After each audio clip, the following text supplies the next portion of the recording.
Manunggaling Kawula Gusti adalah merupakan suatu konsep tasawuf Jawa yang bisa dikatakan sebagai pencapaian tertinggi dalam tasawuf atau ketuhanan. Manunggal artinya menyatunya. Kalau menyatunya artinya itu terdiri dari beberapa hal yang berbeda kemudian bersatu, manunggal. Jadi bukan berasal dari hal yang sama kemudian bersatu. Kaula adalah hamba atau yang diciptakan, sedangkan Gusti adalah yang maha menciptakan.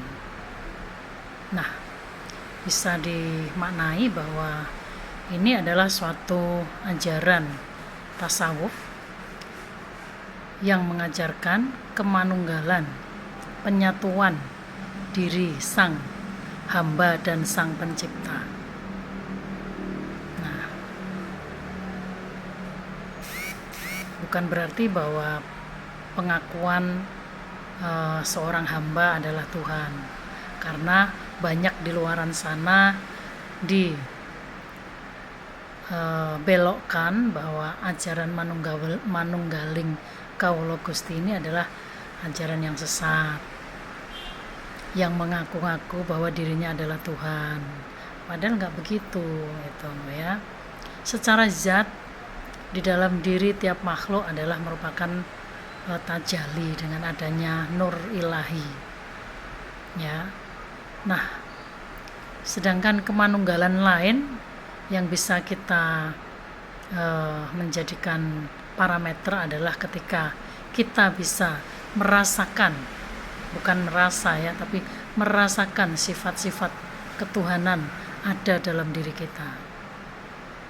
Contohnya Tuhan yang maha welas asih, yang maha memberi dan lain-lain. Nah, ketika kita sudah bisa benar-benar merasakan, oh ya, bisa merasakan ada sifat-sifat ketuhanan dalam diri kita dan kemudian kita melaksanakannya. Nah, itu yang disebut manunggaling Kawula Gusti. Jadi tidak hanya sekedar merasa, tidak hanya sekedar merasakan, tapi juga melaksanakan, mengimplementasikan dalam kehidupan kita sehari-hari. Nah, kalau tata laku manembah atau ritualnya biasanya seperti apa sih?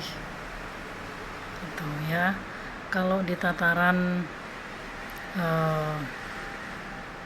sudah manunggal itu biasanya sudah laku perilakunya adalah diam. Diam dalam artian bisa dimaknai bahwa sepertinya sudah tidak ada lagi kata-kata yang layak untuk aku ucapkan sebagai tanda cintaku padamu, duh Gusti. Nah, kurang lebih begitu ya. Kalau dalam taraf kita analogkan ketika kita bertemu dengan seseorang, ketika kemudian menjalin hubungan yang lebih serius, tiap hari kita ini mengucapkan kata-kata aku cinta padamu, kamu cantik, kamu ganteng.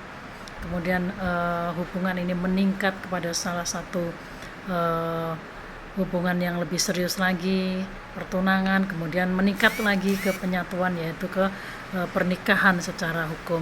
Nah, itu sudah manunggal gitu. Sudah manunggal. Nah, ketika sudah manunggal, rasanya sudah nggak penting lagi kata-kata I love you tiap hari sampai 50 kali, nggak penting. Yang ada adalah bagaimana ketika kita merealisasikan wujud cinta, wujud sayang kita kepada orang yang kita cintai. Demikian juga ketika kita kepadanya sebagai kawula kepada Gusti, ketika kita sudah saling mencintai, merasakan penyatuan manunggal yang tiada tara, maka tidak ada lagi kata-kata yang layak terucap dari mulut ini. yang ada hanya diam 1000 bahasa dengan merasakan betapa indahnya rasa itu, ya. Nah, implementasinya adalah setelah merasakan sifat-sifat tersebut dilaksanakan dalam kehidupan kita sehari-hari. Ya. Itu sekilas ringkasnya tentang Manunggaling Kawula Gusti. Nanti malam kita akan kupas lebih lanjut, ya. Terima kasih. Rahayu sagung dumadi.